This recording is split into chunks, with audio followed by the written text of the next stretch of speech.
En esta clase vamos a comenzar con el estudio de los elementos del grupo 16, que son llamados calcógenos.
Los elementos del grupo 16 tienen una configuración NS2, NP4.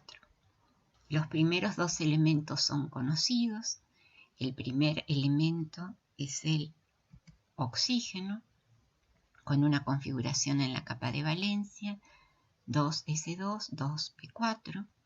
El otro elemento es el que vimos en el video, un sólido amarillo, es el azufre. El próximo elemento es el selenio. El siguiente es el teluro. Y el último elemento que se puede aislar y que se ha estudiado es el polonio. Pero como vemos, por este símbolo es un elemento que no tiene isótopos estables. Como dijimos, todos los elementos que están después del bismuto son radioactivos. Y hay un último elemento que se ha aislado recientemente, que también, como vemos, es radioactivo, y es el livermorio. Y el isótopo que más vive tiene un tiempo de vida medio de 53 milisegundos. Volvemos a ver estas figuras y en este caso podemos observar que el oxígeno es el elemento más abundante tanto en la corteza terrestre como en el cuerpo humano. El 46% en masa de la corteza terrestre es oxígeno. Y ya vimos que forma parte de los silicatos, de los carbonatos, de los fosfatos. Y en el cuerpo humano es tan abundante que un ser humano en promedio tiene 2/3 de oxígeno en masa. Podemos observar que el azufre es un elemento que figura entre los 10 elementos más abundantes en el cuerpo humano. Y el azufre está presente en algunos aminoácidos como la cisteína y la metionina, entre otros compuestos. Acá podemos ver la abundancia de los elementos en la corteza terrestre en partes por billón. El elemento más abundante, como dijimos, es el oxígeno y después la abundancia va disminuyendo.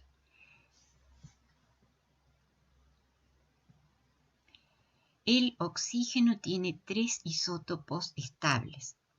De estos 3 isótopos estables, uno de ellos, que es el oxígeno 17, podemos observar que tiene un spin nuclear distinto de 0, por lo tanto es activo en resonancia magnética nuclear. Y el oxígeno 18, que es relativamente abundante, tiene una abundancia de un 0,2%, se usa como trazador. El polonio, dijimos, no tiene isótopos estables, se conocen 33 isótopos radioactivos y fue descubierto en el año 1898 por Marie Curie, que era polaca. Por esa razón es que a este elemento lo denominó polonio. De estos isótopos, el más accesible es el polonio 210 y es un emisor de partículas alfa y se cree que ha sido usado como veneno, por ejemplo, en el año 2006 para eliminar a un ex espía ruso. Un problema del polonio es que se ha aislado, por ejemplo, en el tabaco. ¿Por qué puede haber polonio en la naturaleza? El polonio aparece en la serie de desintegración radioactiva natural del uranio 238. En esta serie, que es la serie 4N+2, recuerdan ustedes, N es un número entero, cuando el uranio 238 va desintegrándose, aparecen 3 isótopos de polonio. De estos, el polonio 210 es el que tiene un tiempo de vida medio de 138 días. Tanto el oxígeno como el azufre existen en forma nativa. El ciclo del oxígeno es fundamental para la vida en el planeta. Y ustedes saben que se forma a través del proceso de fotosíntesis y se consume a través del proceso de respiración. Por eso es que en el aire hay una concentración constante de oxígeno. Es un gas biogénico, o sea, se forma en forma casi exclusiva por el proceso de la fotosíntesis que ocurre cuando las plantas verdes convierten por acción de la luz solar a el dióxido de carbono en azúcares y oxígeno. El oxígeno se puede obtener, como vimos la clase pasada, a nivel industrial por la destilación fraccionada del aire líquido. ¿Recuerdan ustedes? Se podía de esa manera separar el oxígeno del principal componente del aire, que es el nitrógeno. En el laboratorio se puede obtener por calentamiento del clorato de potasio en presencia de dióxido de manganeso que actúa como catalizador y así de esa manera se obtiene oxígeno. Como vimos en la clase de hidrógeno, también se puede obtener por electrólisis del agua. También se puede obtener oxígeno en pequeña escala, por ejemplo, para el uso para equipos de respiración, por ejemplo, para personas asmáticas, o bien para obtener pequeñas cantidades de oxígeno o de nitrógeno en el laboratorio, empleando zeolitas o bien membranas que son permeables al oxígeno. En este caso, se hace ingresar en un dispositivo donde está presente esta membrana o esta zeolita, se hace ingresar aire, el nitrógeno sale con otros componentes que también tiene el aire y puede pasar a través de esta membrana el oxígeno, que de esa manera se separa del nitrógeno. El azufre, dijimos, y como vimos en el video, se encuentra en forma nativa en depósitos, en meteoritos, en volcanes y en manantiales de agua caliente. También existe formando gran cantidad de compuestos insolubles, como por ejemplo los sulfuros o los sulfatos. Por ejemplo, ya habíamos visto la barita, que es sulfato de bario, o las sales de Epsom, que son sulfatos de magnesio. Y el azufre, después vamos a ver, forma una gran cantidad de compuestos que son altamente insolubles. Por esa razón es que hay tantos minerales en la naturaleza que son sulfuros. Ahora van a ver que generalmente son con algunos metales, no con todos. Por ejemplo, con los metales del grupo 1 y del grupo 2 forma sulfuros que son solubles, por eso no existen minerales en la naturaleza con metales alcalino o alcalino térreos, pero sí con algunos metales del bloque P y del bloque D. Algunos de los que existen en la naturaleza son, por ejemplo, la galena, que es el sulfuro de plomo, el cinabrio, que es un sulfuro de mercurio, y que son fuentes de los elementos. Como vimos, la galena era una fuente de plomo y después vamos a ver que el cinabrio es una fuente de mercurio. Otro sulfuro es la pirita, que es un sulfuro de hierro, o la esfalerita, que ya habíamos visto, es un sulfuro de zinc. Otros minerales que son sulfuros son, por ejemplo, el oropimente, que es un sulfuro de arsénico, o la estibinita, que es un sulfuro de antimonio. Y el rejalgar es otro sulfuro de arsénico. Además, fíjense ustedes qué lindos que son estos minerales. ¿Cómo se puede obtener el azufre? Como vimos en el video, se puede extraer de depósitos naturales y se lo fuerza a salir a la superficie usando agua sobrecalentada a 440 Kelvin y empleando además aire comprimido. En estas condiciones vimos que el azufre solidifica cuando está en contacto con el aire. Y se obtiene en grandes cantidades actualmente a través del proceso Claus. En el proceso Claus se elimina el azufre del gas natural o del petróleo crudo.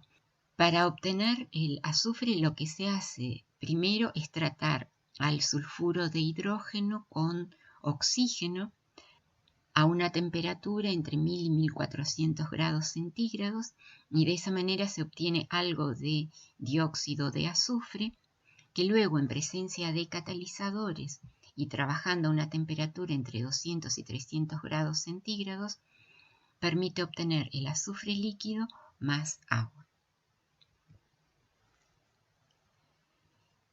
El selenio y el teluro no son muy abundantes, como ya vimos, y se encuentran en algunos minerales que contienen azufre, y en el caso del teluro también en algunos minerales que contienen otros metales, como por ejemplo la silvanita, que contiene plata y oro. Y se pueden obtener a partir de los polvos que se forman por las emisiones que se depositan durante el refinado de menas de otros metales, por ejemplo, cuando se obtiene cobre, o bien en los residuos de los ánodos cuando se refina cobre. O sea que en general se obtienen como subproductos. ¿Para qué se usan estos elementos? El oxígeno se usa en la fabricación de acero. Se necesita alrededor de 1 tonelada de oxígeno para fabricar 1 tonelada de acero. El oxígeno se usa para producir junto con el carbón monóxido de carbono, que es el agente reductor. ¿Por qué se usa oxígeno y no aire? Porque hay que trabajar a una temperatura elevada para poder reducir al hierro. Y si se trabajara con aire se gastaría mucho dinero calentando el nitrógeno, que es el mayor componente del aire. Por esa razón resulta más económico primero separar el nitrógeno y emplear directamente oxígeno. Después se usa como combustible, como ya vimos, por ejemplo, en naves espaciales, en la producción del pigmento dióxido de titanio, que es la base de la pintura blanca, en el tratamiento de aguas, en el blanqueado de, por ejemplo, la pulpa de papel, y como soporte de respiración, por ejemplo, cuando se requieren atmósferas artificiales en aplicaciones médicas, en aviones, en naves espaciales, en submarinos. El azufre se emplea principalmente para producir fertilizantes. Se utiliza en el refinado de petróleo, en la producción de pinturas, de pigmentos, de papel. Es uno de los constituyentes de la pólvora, como ya vimos, y se emplea para vulcanizar el hule natural. Y también vimos se emplea en las baterías de los autos. Para eso lo que se usa es el producto industrial más importante de azufre, que es el ácido sulfúrico. El selenio se utiliza en la industria de la producción de vidrios, de pigmentos, de esmaltes. Es semiconductor y además es fotoconductor. O sea que tiene la propiedad de convertir la luz en electricidad. Por eso se emplea en celdas solares, en fotocopiadoras, y es esencial para los humanos, pero no tomen selenio en exceso, porque después vamos a ver, es uno de los elementos que es necesario en un rango fijo de concentraciones y que no es un rango demasiado amplio. El teluro no es muy abundante, como ya vimos, y no tiene demasiados usos por ser tóxico. Se emplea como aditivo en aceros, en catalizadores y también es semiconductor.